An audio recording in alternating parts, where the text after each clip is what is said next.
Hello there, it's me Chase, and it is review time. All right, so I hadn't been browsing Netflix in a couple days, and so the other day I just kind of hopped on and just see what was on, and if there was nothing, I would just watch something that I would. By the way, back here, you see that smoke right there? That's not smoke. That's a humidifier. My skin doesn't do too well in drier weathers, so I have a humidifier. I actually bought a legit one this time. I would always just buy kind of cheap ones, or kind of like 14, 15 bucks. And it would either just crap out on me after a couple days, weeks, or just wouldn't work very well. This one works incredibly well. I mean, it's just like steams up my whole place. Almost too well. But that's just a humidifier, okay? There's no smoke there, nothing's burning. I say that because my buddy, who I do Bible studies with, he was like looking at it over, and he's like, "Is that smoke back there?" And I was like, "Oh no, it's my humidifier." Yeah, that's all it is. Anyways, but yeah, so I'll either watch something that I was previously watching, just finished watching it, usually like documentaries, World War II stuff. I just love World War II. It's fascinating as I get older. When I was younger, my fascination with World War II was more in the Allied invasion of France in 1944, which was towards the end of the war. But I was a little baby American, proud of America, and all I cared about was America. So whatever else was going on in the war, I didn't care about. But as I've gotten older, I have been much more interested in the Russian or the Eastern Front and stuff like that. I've taken an interest in the other areas and stuff. But it's funny because again, it was mostly with the Allied invasion in 1944. But now I didn't care at all for the Pacific Front stuff. Now I'm just so much more I'm just so into it. I'm really thinking about just I can maybe get some shells somewhere and put them somewhere in here. Maybe get some of the little models of, because I started looking up the models for the American warships, Japanese warships in World War II, and just buy some of them, put them together, and just set them up here. I don't know. I thought about that, But anyways, so it's just been fascinating. I've just watched a bunch of stuff on YouTube lately, especially on the Pacific War with United States versus Japan. Anyways, but as I was browsing through Netflix, lo and behold, there's Spider-Man Across the Spiderverse. I think it's Across the Spider. I think the last one was Into the Spiderverse. This one is Across the Spiderverse. Kind of confusing, but Across the Spiderverse sounds like it makes more sense, because Into the Spiderverse kind of implies you're starting to get into it, which is what we first are introduced to Miles.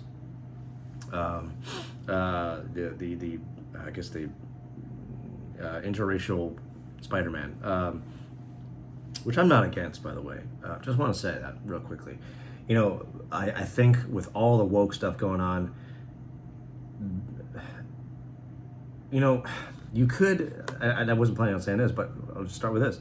The woke Disney World, I don't mean the place Disney World, I mean just Disney in general, could learn some things from the Spiderverse series or Chronicles, whatever. Because here you have, because they're all saying, with all these failed projects, the Rings of Power, blah blah blah, and saying, the audience is racist, and yet we all love, everyone really receives well, for the most part. I know Shad did not really care for Across the Spider-Verse, and that's because, I think it was partly because of the cliffhanger. But I was like, well, I'm surprised he didn't know that. I'm sure he does more research into these things than I do, because they talk about a lot of when they talk about their reviews and whatever, I watch them to get information, and they know more stuff than me. And I knew about the fact that this was going to be a continuation. This was they could have said, they could have said maybe Across the Spider-Verse Part 1. That might have helped, people who didn't know this was going to be a to be continue. So I get that. But I did, man, excuse me. I did see a video of the movie before it came out, that it was gonna be a two-part basically. So I wasn't surprised when I saw that. But Shad really didn't like that. Anyways, digress. So, but what they can learn from this whole thing is, first of all, we're not racists because everybody likes Miles. They think he's cool. I think Miles is cool. I think he's. I mean, look, I can't relate to Miles really at all because he's supposed to be sort of a Gen Z kid. I'm not Gen Z. Gen Z to me is a little bit weird, but that's because it's not my generation. I'm a millennial. But you know, man, I don't have the bad cough anymore. I just got something right here, like it just won't come up. But anyways, I don't want to gross you out. So, you know, so I can't relate to him on too much. The areas where I can relate to him is having a mother and a father, both of whom are still married, which in today's day and age is becoming increasingly sad, rare, not too rare, but it's getting there. It's starting to get that point. But anyways, again, so I can relate to him on that, things like that. But when it comes to the way he is, his demeanor, and blah blah blah, you know, I'm like, well, I don't really relate to him too much. But I don't need to relate to a character in that way to like him. I just need to understand them.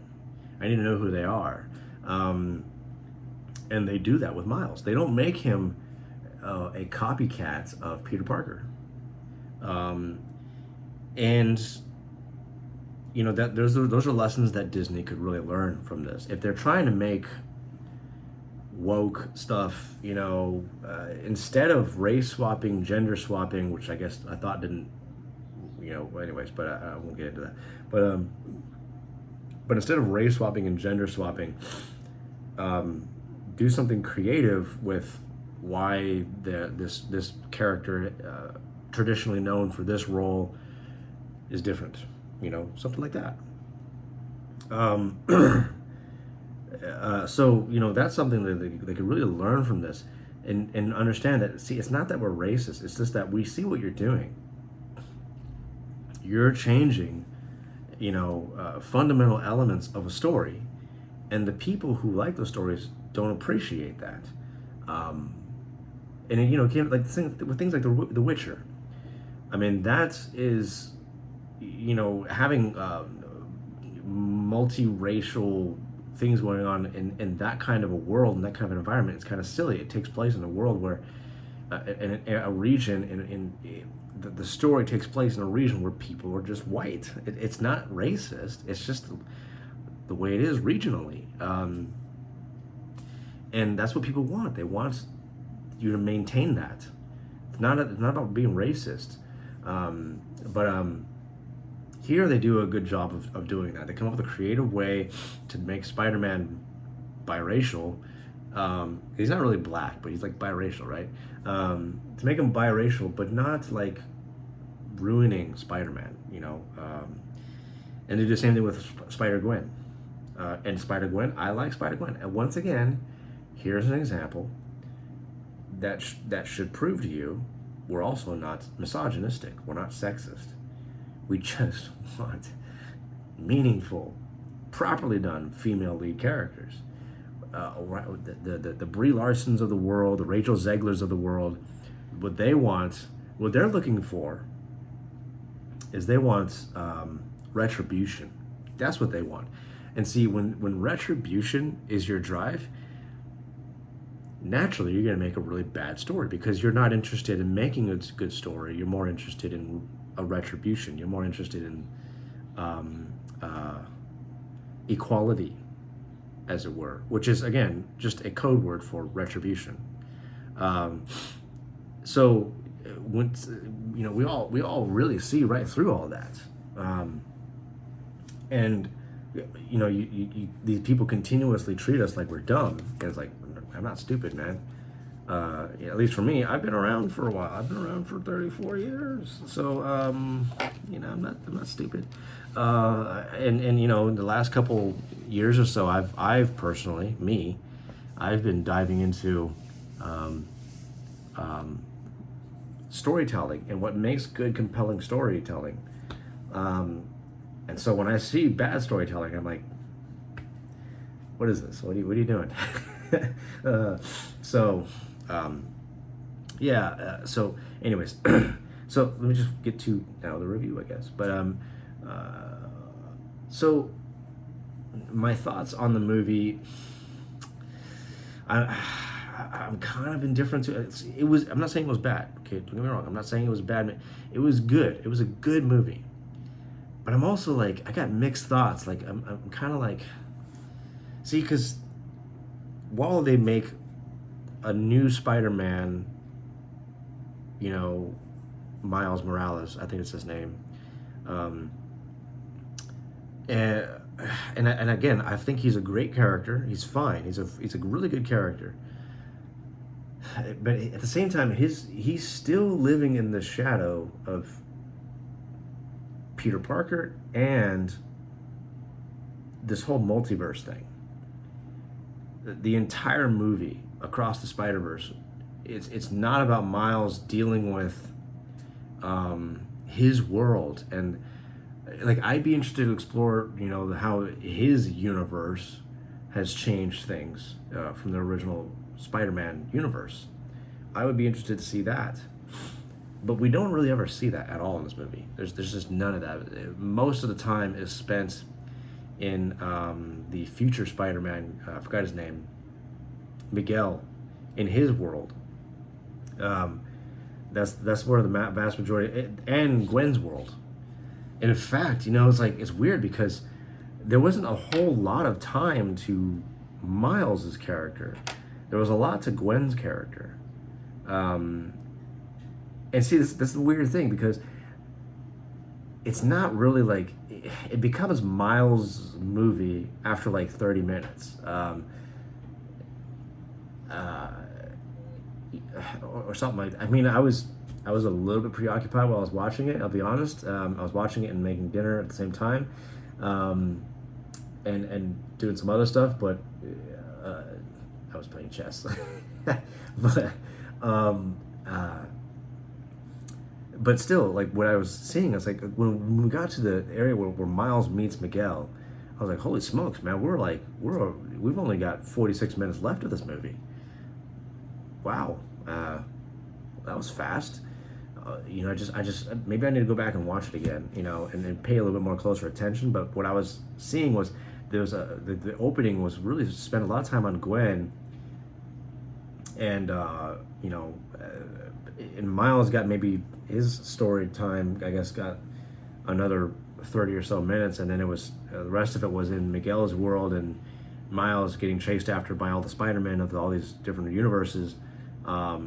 Ultimately ending in him. I don't want to spoil the rest of it. So once again, it's like it's not really like Miles's movie, you know. It's not, but at the same time, even though it was a lot of focus on Gwen, they did a good job with it. So like that's why I'm indifferent to it. I'm like, you know, like I don't think this is how you're supposed to do it, but it still works. It's weird. That's why I'm just kind of like, I don't know what to think about this. I've never really, it's very interesting execution. And again, towards the end, it almost like turns into Gwen's movie again in a weird way, because towards the end, Gwen has, she's I don't know if I should just announce spoilers here. I mean, most people have already seen it already. I'm late to the game. So, you know what? No excuses for you. You don't get any excuses. You should have seen it already. But towards the end, Gwen is sent back home. She was part of Miguel's little Spiderverse group thing. And then Miguel gets mad at her for something that Miles does, and she's siding with Miles, and he kicks her out, sends her home. And so Gwen is like broken over this because she wants to help Miles, but she can't because he's in his world and she's in her world, and they can never really, there's like no way for them to see each other again. and you can tell they're both kind of falling in love with each other, and that's wonderful. I think that's great. Like, we need more of that stuff in modern storytelling these days. And now we're just getting all this women don't need no man, blah blah blah blah blah. And sometimes I understand. I guess we've done the romance in stories a little bit too much, where it's just become a trope. And so we've changed a lot of that to where the main character and the female lead don't always fall in love with each other. I think that's fine. There's nothing wrong with that. But like now we're just doing it so much that it's becoming a trope in the opposite direction, right? So to see it now once again where a little romance happens between the male lead and the female lead, I like that. I think that's great. It makes it more personal. So anyways, so she ends up back home and she's kind of broken. That's kind of like her breaking moment. Like where Gwen's character arc is coming to full bloom, as it were. And she has a moment with her father, and it's a great moment. Like I love the way they did the background scenery, even though I will say it was a little bit annoying, because like I'm trying to focus on her and her father, but like the background's like going doing weird stuff. It's symbolic to represent. It starts out when she and her father are fighting. It starts, everything's dark, and it's very pasty though, and dark, But then as they finally connect and talk and understand one another, and they come in for a big hug and whatever, everything becomes bright. Again, symbolic of a shattered relationship, finding light again. I thought that was great. It was artistic, but almost a little bit too on the nose. Again, because it was kind of the scenery was kind of annoying, and once again, it was another one of those moments where it was like, this is annoying me, but it's also really well done at the same time. Like I don't know what to do. Like I just it's very strange. It was a great heartfelt moment, but once again, I'm just sitting there going, I thought this was Miles' movie. Why is Gwen having a character arc? Where's Miles' character? I don't see him having much of one in this movie. It's almost like a bait and switch, where it's like this is about Miles, but it's really not. It's really more about Gwen. But see, they can't dedicate it completely to Gwen, because it's supposed to be Miles' movie, about a movie about Miles Morales, Spider-Man Miles. But I guess he does have a little bit. I'm not trying to say Miles doesn't have any moments with his parents or anything like that. Like there's some genuine moments of struggle, frustration to understand their son. But once again, I don't know. It just, is it supposed to be Miles and Gwen's movie? I don't know. Maybe. I just felt like Gwen had more of the, I don't want to say focus, maybe. No, I wouldn't say that. It was, maybe the problem is there wasn't really a big focus, right? In storytelling, you got to have a strong focus. And like in my stories, I'm trying to have each of the characters have their own little arcs, but I'm trying to make it to where, let's see here. Give an example here in my stories that I'm writing. So in the one I'm writing right now, the characters, I'm taking all these main characters and I'm putting them all together and interacting with one another. They're all having their own sort of character arcs, where they're changing in some ways, but none of them are like. I think that we can maybe possibly make, because storytelling today is progressing. It's becoming more complex. It used to be just like one main character, and that one main character has the main arc. Every other character is kind of supporting roles to help the main character find that arc. And that includes the villains. The villains are also technically supporting characters, because they're brought in specifically for the purpose of antagonizing the main character to then force the main character to change. So in that sense, they are in that kind of a supporting role. But all the characters are made to help bring the main character through their character arc so that they can ultimately accomplish what they need to accomplish. In today's day and age, things are much more different. People want to see multiple characters now, and there's multiple characters engaging in their own stories, and their own stories collide with other stories in some way, shape, or form, which is something I'm trying to do. But you also got to be careful not to do it to the point where you just kind of lose focus completely. And so with what I'm trying to do right now, I'm trying to balance that right now, where I have these multiple characters, not like 15 of them, but I mean just like maybe 7, 8 characters who are kind of going through their kind of own little stories, but there's still the central focus of this one thing, and their arcs are they find their character arcs around this one thing, and I feel like in the Spider-Verse, Gwen's character arc is separate from Miles' character arc, and I think I'm doing this right now on the spot right now. I'm like literally meditating on this right now.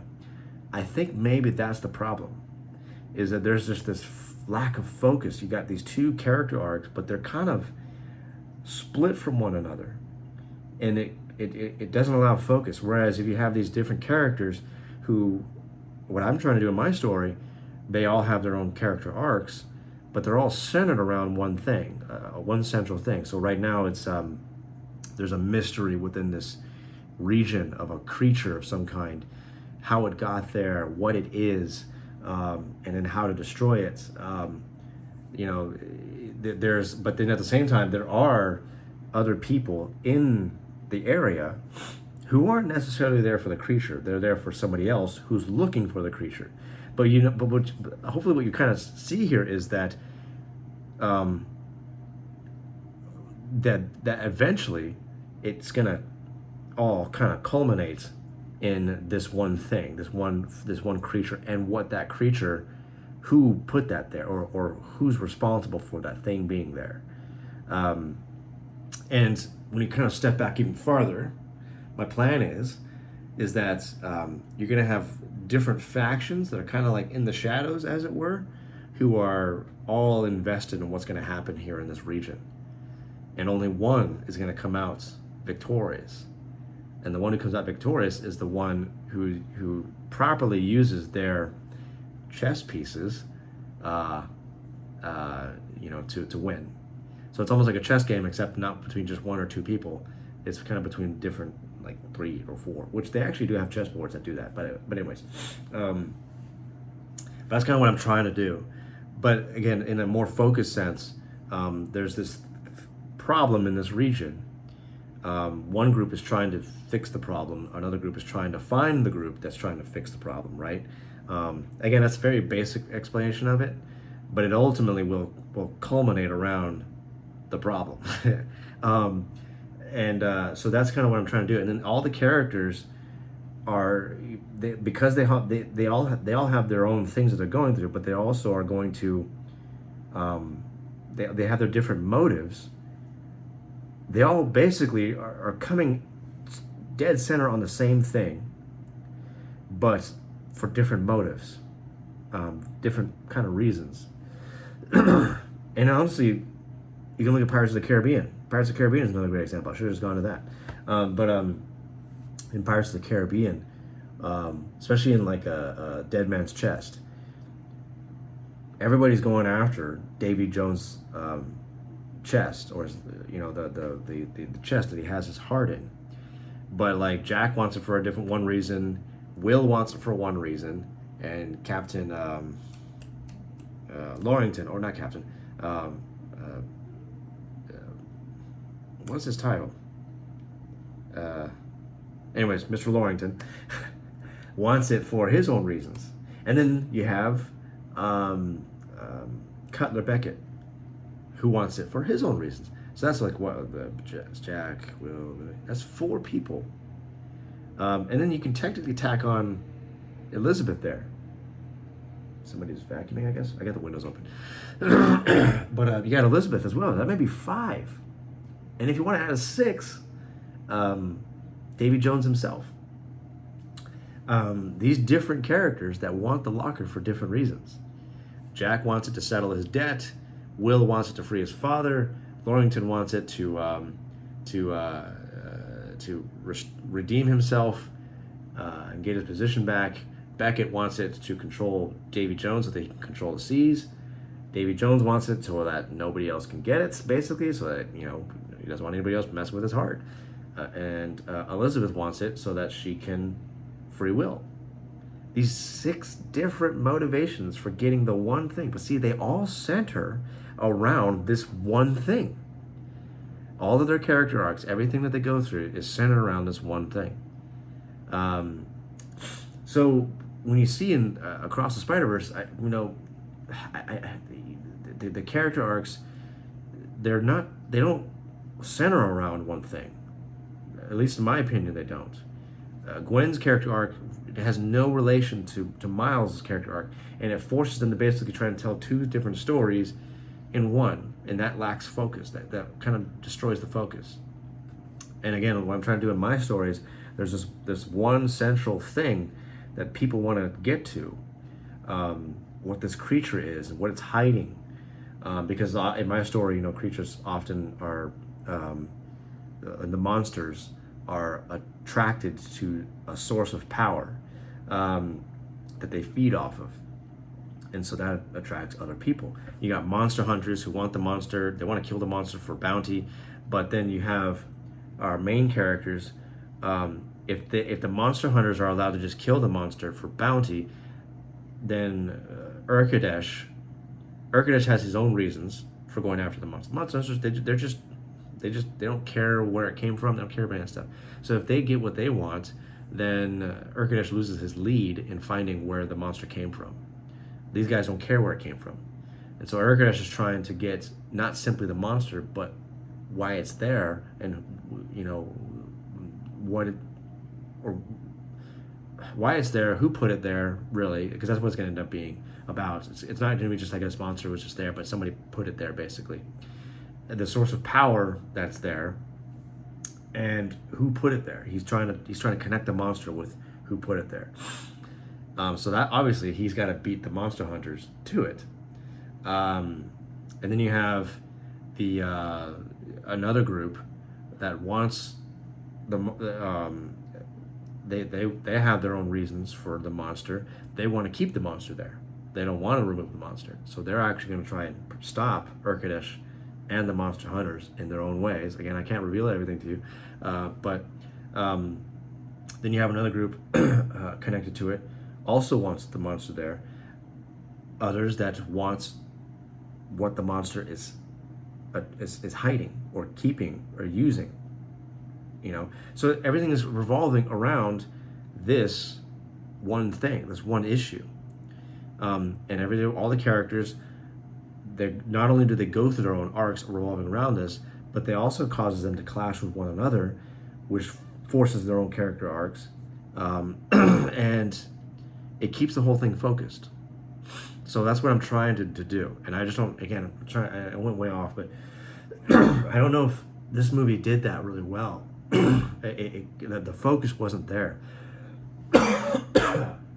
Man, I should have brought some water with me. I apologize.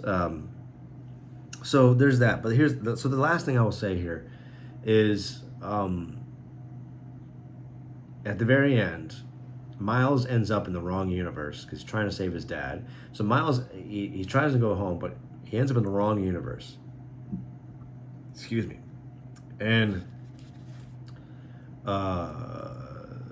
he ends up in a universe where there's no Spider-Man, and his alternate self. I don't want to get too technical here, but this is kind of where the multiverse stuff doesn't make any sense. But again, I don't want to get into that. But an alternate universe with himself. But he becomes the Prowler. So he becomes a villain. And so he ends up being captured by himself, basically. The evil himself. Himself as an evil person. And so he's being held hostage. This is towards the end of the movie. And Gwen, she has her moment with her father, and she just finds her resolve, and now she's going to go save Miles. But she has to assemble a team to go save Miles. And so that's where it basically leaves off. It leaves off with her assembling her team of Spider-Men, and they're going to go save Miles. My prediction, I'm just going to make a quick prediction. Miguel, who started the whole multiverse thing, you know, he was a very interesting character in this because he's kind of a villain, but he's a complex villain. You know, he's again, it's hard to pin him on, and I like that about him. He's a very interesting. I thought he was a really cool character, very interesting, because he's not just being a villain, but he has he thinks what he's doing is right. He really believes what he's doing. And part of me sympathizes with him, goes, you know, he's kind of got a point, man. I mean, he really does got a point. And so you really find yourself, like you can, it's one of those things where you can absolutely understand the conflict between Miguel, Miles, Gwen, and even Peter, and a couple other Spider-Men in the whole thing, is absolutely real. It creates an incredible, excellent conflict that is necessary to these things. So I thought that was excellent, really well done. So, but anyways, but my prediction is that Miguel, even though he's a conflicted guy, will ultimately, I'm going to predict in the next movie he's going to sacrifice himself. There's going to be a point of desperation because he's an antagonist, but he's not really a villain.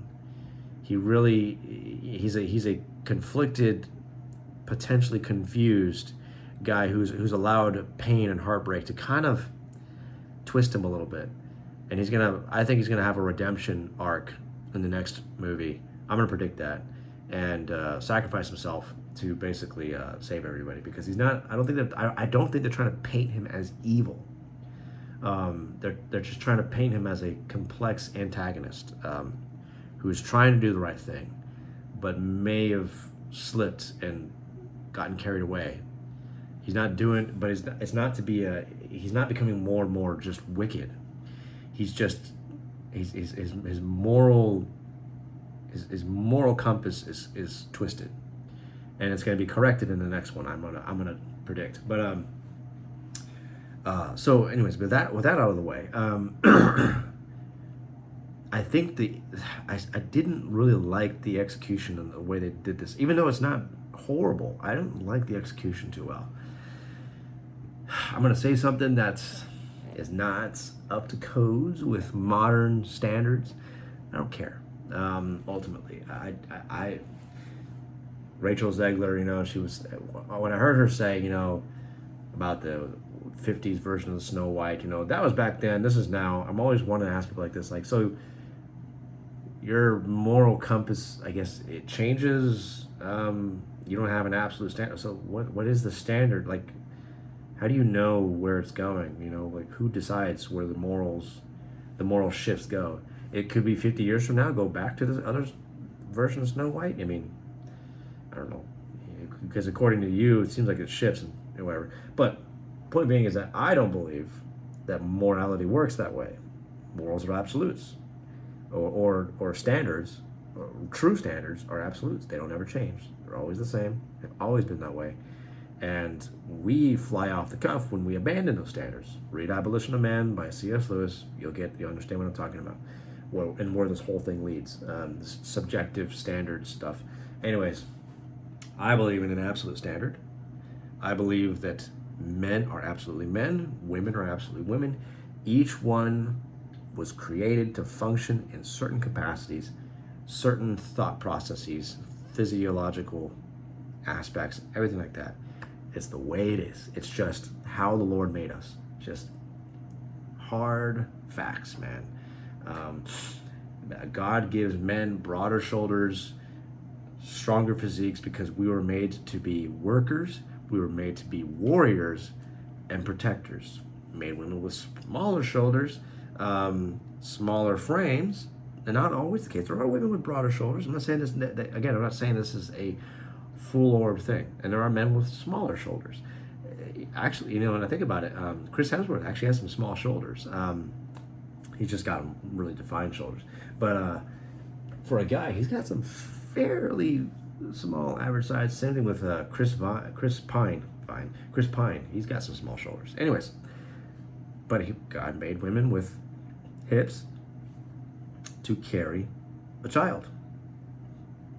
With these the kind of the waist area that, yes, us guys find that attractive, but it's not just to look nice. It's also got practical purposes. Bearing a child. Same thing with you get the idea. You understand the point. God just made men and women differently. It's just that's just a fact. It's just the way it is. And I feel like I honestly think we increase our own depressions when we just fight against the truth. Just let the truth be the truth. So okay, I'm going way too long here. With all that being said, again, with women, they think certain ways. Men think in certain ways. Men want to be heroes, and women want to be rescued. Now, I'm not trying to say that that's all they ever want to do is, and all we ever want are women in movies is to be damsels in distress. That's not what I'm saying. But it's like the whole thing, like, let me ask you, if you're a woman, do you find it attractive when you're the one who has to ask the guy out, or when you're the one who has to ask the guy to dance, or to constantly take the lead and everything? I would imagine vast majority of women don't find that attractive at all. That's why the guy proposes. That's why he asks her out most of the time. Yes, the woman will. I think it's okay for a woman to try and get his attention, right? That's one thing, okay? That's not the same thing as asking out, like you're trying to get his attention so that he looks at you and goes, hey, I like her. I want to talk to her.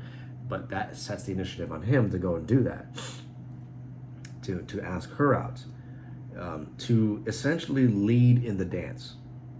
And if she is willing, follows, because she is willing, she wants to. It is simply the reality of what we call the patriarchy.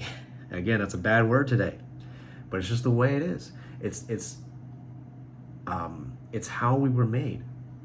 For the man to take the lead, the woman to follow, but she's not following as a slave. She's not following as a lesser creature. She's following willingly because she wants to, because that's what her desire is.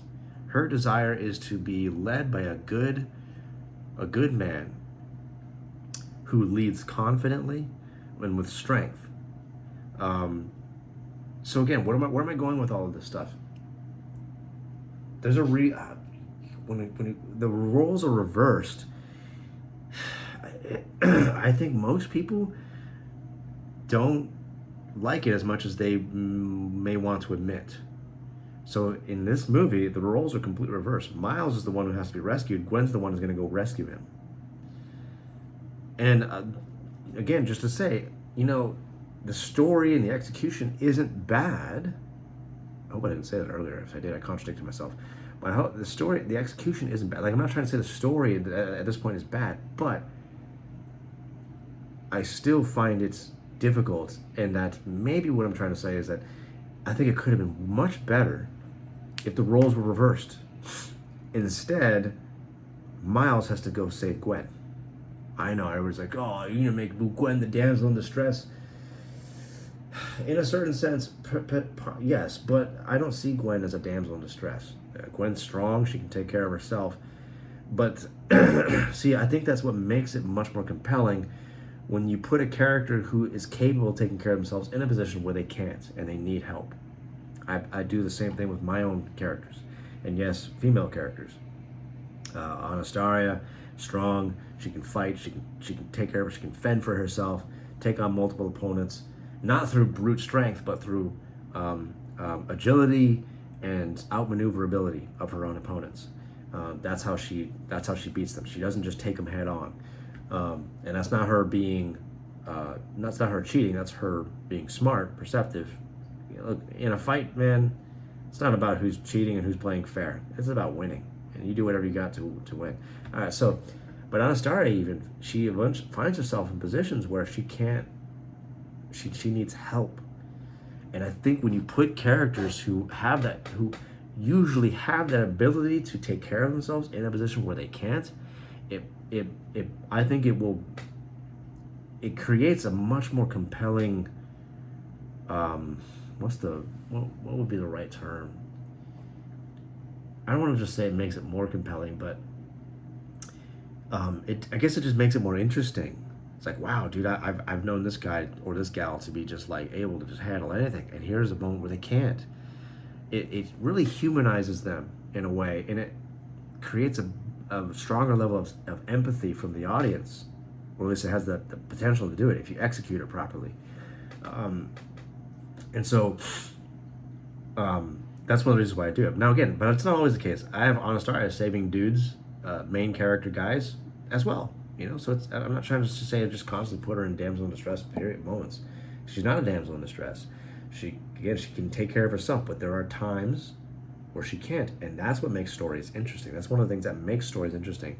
Put Gwen, reverse the roles. So what if you did instead? And I think it would be much more like, okay, so here's, I'm trying to remember how I was thinking about this. So in the story, it's Miles's father that's supposed to die, and Miguel is like this. He has to, in order to maintain the stability of the multiverse.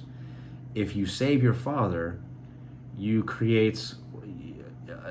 destroy what's called in the movie a canon event, like an event that's supposed to happen. So Miguel is trying to. His whole philosophy is kind of a deterministic view where things have to happen. And again, I sympathize with that as a Calvinist. Miles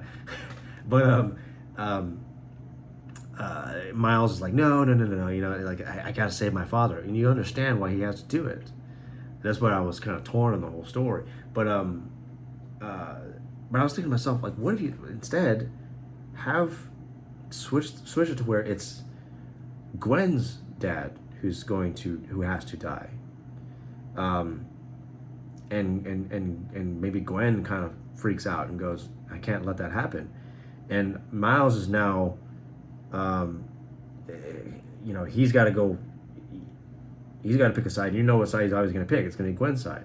So this, I think if you do that, it removes the separated character arcs that the two Miles and Gwen have. It removes that. It puts Gwen, so it kind of takes away Gwen's thing and just focus on Miles' main character arc, and Gwen doing what she has to do to go save her dad, and Miles is trying to help her. And what ends up happening is Miles kind of he sacrifices himself in a way, not killing himself, but he distracts enough so that Gwen can get away and go to her world and save her dad. But she ends up in the wrong universe and ends up getting trapped in another universe and captured, as it were. And now Miles has to rescue her from that, and then you leave it off of that cliffhanger, something like that. I don't know. It's just an idea. I think that would have been much better because, again, I know people they hate to hear this, but the role of the man saving the girl is just a story that just human nature is just something we in our minds you're gonna say no, I don't like that, but in the reality, in the practice, I think you do. I think you would be much more invested in the characters if that's how it was left off. If it was left off with Gwen in trouble, in some kind of distress, and Miles realizes, I gotta save her, and they could have hinted at it sort of towards the beginning where Gwen and Miles meet again, and Gwen is like, she says, in every single universe, Gwen Stacy falls for Spider-Man, and in every single one of those, it doesn't end well, and so that that kind of like, and then she pulls her hand away, or Miles pulls his hand away from her as they're sitting together, and there's this kind of like, it's kind of this moment where it's like we want to fall in love, but we realize we shouldn't, and Gwen's deliberately pulling away, and that would be a great setup to later on, where like,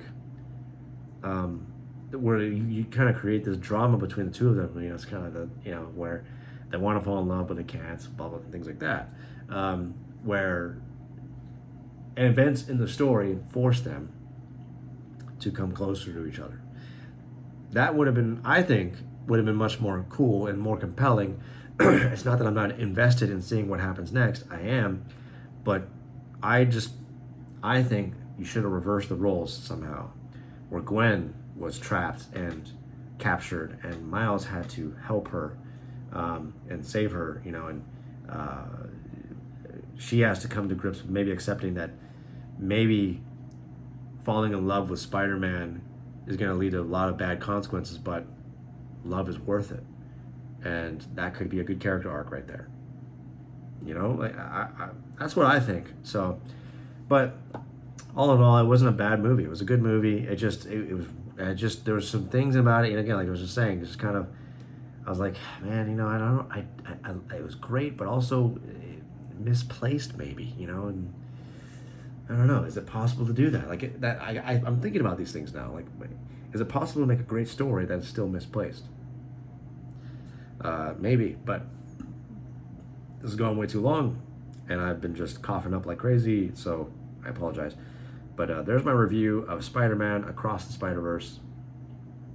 It was great, but again, I just feel like Miles Morales' entire story doesn't revolve around him being in his own world. It revolves around him in this multiverse thing, and that's all his whole story is. Like, you think of Miles Morales, what do you think of? Do you ever think about his world and what's going on in his world? Not really. I don't. I think that's, and same thing with Spider-Gwen, but I think that's one of the issues with the whole thing. So I would just like to see a movie where we focus on Miles in his world. And I like Gwen. Don't get me wrong. Like, maybe Gwen comes back. I have no problem with that. And maybe Gwen comes back, hangs out with Spider-Man, and they both find themselves in a real issue. And Gwen kind of like decides to help Spider-Man, Miles, fix whatever's going on in his world. But then you kind of cliffhang on why Gwen was there in the first place, you know, and then lead on into the next one. And then maybe you could have focused in the next one a little bit more on Gwen.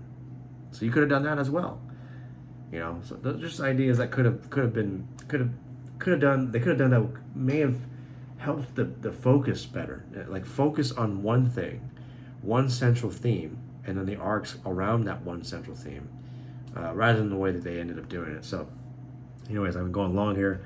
That's my review of Spider-Man. Hope it's helpful to you. God bless. Talk to you later. Bye.